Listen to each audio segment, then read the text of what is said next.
భారతీయ ఛానల్కి స్వాగతం. జై శ్రీరామ్, హర్ హర్ మహాదేవ్. అరవింద్ కేజ్రీవాల్ ఢిల్లీ సీఎం అండి.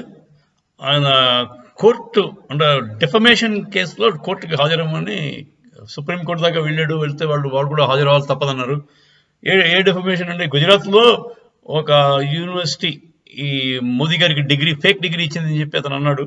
దాంతో ఆ యూనివర్సిటీ వాళ్ళు అఫెండ్ అయ్యి మా యూనివర్సిటీకి చెడ్డ పేరు తెస్తున్నాడని చెప్పి పరువు నష్టం దావా వేసింది. పరువు నష్టం దావా వేస్తే దానికి ఈయన హాజరు కావాల్సిందిగా కోరితే వాడు మొదటేమో నేను హాజరవను, నేను సీఎం కదా అని ట్రై చేశాడు. హైకోర్టు సుప్రీంకోర్టు దాకా అప్పీల్కి వెళ్ళాడు. సుప్రీంకోర్టు వాళ్ళు కూడా లేదు నువ్వు వెళ్ళవలసిందే అన్నారు. దాంతో అది వెళ్ళకుండా ఉండడానికి పార్లమెంట్ సమావేశం అర్జెంటుగా కాల్ఫర్ చేశాడు. పార్లమెంట్ సమావేశం మధ్యస్థంగా ఎలా వస్తుంది?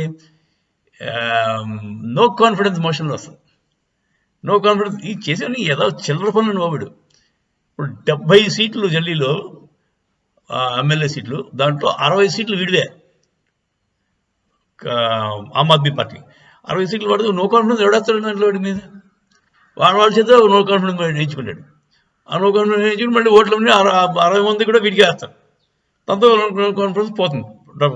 కాకపోతే 6 నెలలకు ఒకసారి నో కాన్ఫిడెన్స్ మోషన్ చేయొచ్చు, లేదంటే వీడు రోజు చేస్తాడు. లక్కీగా 6 నెలలకు ఒకసారి వేయాలని చిన్న రూల్ ఉంది. లేదంటే రోజుకి ఒకసారి నో కాన్ఫిడెన్స్ పెట్టి అసెంబ్లీ మీటింగ్ పెట్టేసి కాల్ఫర్ చేస్తాడు. దానివల్ల వాడు ఎక్కడికి అంటే మిగతా కోర్టులకు హాజరవడం అలాంటివి ఎగ్గొట్టచ్చు. తర్వాత ఇంకోటి ఉందండి, అసెంబ్లీ హాల్లో మీరు డిఫమేషన్ ఏం మాట్లాడినా దానికి డిఫమేషన్ రాదు, వర్తించదు. ఎందుకంటే ఆ అసెంబ్లీ హాల్లో కానీ పార్లమెంట్ సెషన్లో కానీ ఏదైనా అన్నదాన్ని బయట కోట్ చేయడానికి వీలేదు. బయట ఇప్పుడు అసెంబ్లీ హాల్లో మీరు ఆదాని డబ్బులు తినేశాడు, అంబానీ తినేశాడు అని ఏమైనా అనండి, దాన్ని పట్టుకుని ఆదాని అంబానీలు డిఫమేషన్ కానీ పరువు నష్టం దావా కానీ వేయడానికి లేదు. ఏం చేతంటే పార్లమెంట్కి ఆ ఇమ్యూనిటీ ఉంది. ఆ పార్లమెంట్ కానీ అసెంబ్లీకి కానీ అక్కడ జరిగిన మా ప్రసంగాలు కాన్వర్సేషన్స్ బయటికి కోట్ చేయడానికి వీల్లేదు. ఇదండి అది ఆ ఆసరాగా తీసుకుని మనవాడు ఇష్టం వచ్చినట్టు మాడతాడండి. ఈ 6 నెలలకు ఒకసారి నో కాన్ఫిడెన్స్ మోషన్ పెట్టుకుంటాడు. 6 నెలలకు ఒకసారి ఒక స్పీచ్ ఇస్తాడు. నో కాన్ఫిడెన్స్ మోషన్లోనే స్పీచ్ ఇస్తాడు. ఇచ్చి ఇష్టం వచ్చినట్టు బీజేపీని ఆడిపోసుకుంటాడు. ఎవరైనా వాడికి కావాల్సిన వాళ్ళందరినీ కూడా తిట్టిపడతారు.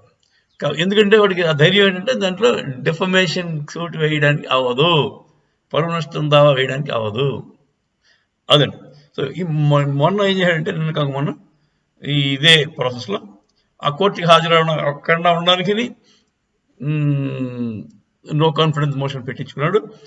ఆ కోర్టు వాళ్ళేమో సరే పోనీ నువ్వు ఫిజికల్గా రాక అదే కాన్ఫరెన్స్ కాల్ ద్వారా ఆన్లైన్ వచ్చి అంటే వాడు ఒప్పుకున్నాడు. అసెంబ్లీలో ఉండగానే కోర్టుతోటి ఆన్లైన్ హాజరయ్యాడు. అదండి. అది పక్కన పెట్టండి. ఇప్పుడు నో కాన్ఫిడెన్స్ మోషన్ అడ్డెట్టుకుని వాడు బీజేపీ మీద కూడా వాళ్ళు మాట్లాడినాడు ధైర్యంగా. దీంట్లో ఇక్కడ మీ పరువు నష్టం లేదు. అది ఏమన్నాడంటే బీజేపీకి ఏకైక థ్రెట్ ఆమ్ ఆద్మీ పార్టీ, అరవింద్ కేజ్రీవాల్ ఒక్కడే మోదీకి శత్రువు. ఎందుకంటే మోదీ గారిని ఓడించే సత్తా వీడికే ఉంది, ఇంకెవడికి లేదు. అందుకోసం బీజేపీ చాలా భయపడిపోయి వీడి తాలూకు నంబర్ 4, 3, 2 లీడర్స్ని అరెస్ట్ చేశారు. ఇప్పుడు 1 కూడా అంటే వాడిని కూడా అరెస్ట్ చేయడానికి రెడీ అయిపోతున్నారు. ఎందుకు? సింపుల్ రీజన్, వాళ్ళకి వీడు తప్పు ఇప్పుడు చేయడు, but is above board. Aam Aadmi అదే మన అరవింద్ కేజ్రీవాల్ అంటే ఏంటంటే నిప్పు మనిషి, వాడు ఎక్కడ రూపాయి తింటండి. అలాంటి నిప్పు లాంటి వాడిని జైలుకి పంపించేద్దామని వాళ్ళ అనుచరులందరినీ జైలు పంపించేశారు. ఎందుకంటే మోదీ గారికి భయం, అరవింద్ కేజ్రీవాల్ అంటే చాలా భయం అని వాడు వాపోయాడు ఆ మీటింగ్లో. నో కాన్ఫిడెన్స్ మోషన్ అడ్డెట్టుకుని వాడు ఇష్టం వచ్చినట్టు చెప్పడానికి అవకాశం తీసుకుని వాడు ఈ ఇలా చెప్పాడండి మోదీ గారికి మన ఏకైక థ్రెట్ అరవింద్ కేజ్రీవాల్ మాత్రమే. మిగతా దేశం అంతా గొడ్డుపోయింది, మిగతా వాడంతా మొగాళ్ళే కాదు, వీడొక్కడే మొనగాడు, మోదీని ఎదుర్కొనే మొనగాడు వీడే. అందుకోసమని ఇంకో మాట అన్నాడు, 2024 నీకు వదిలేసాను పో, నువ్వు గెలిచేసి పండుగ చేసుకో మోదీని, కానీ 29లో మాత్రం నీ పని ఉంది, నేను పడతా, నేను అప్పుడు పెద్ద పుల్లాగా వచ్చి కబ్జా చేసేస్తాను మొత్తం, బీజేపీ పార్టీని లేకుండా చేసేస్తా అంటూ ఏదో ప్రగల్భాలు పలికాడు. చూద్దాం ఏమవుతుందో.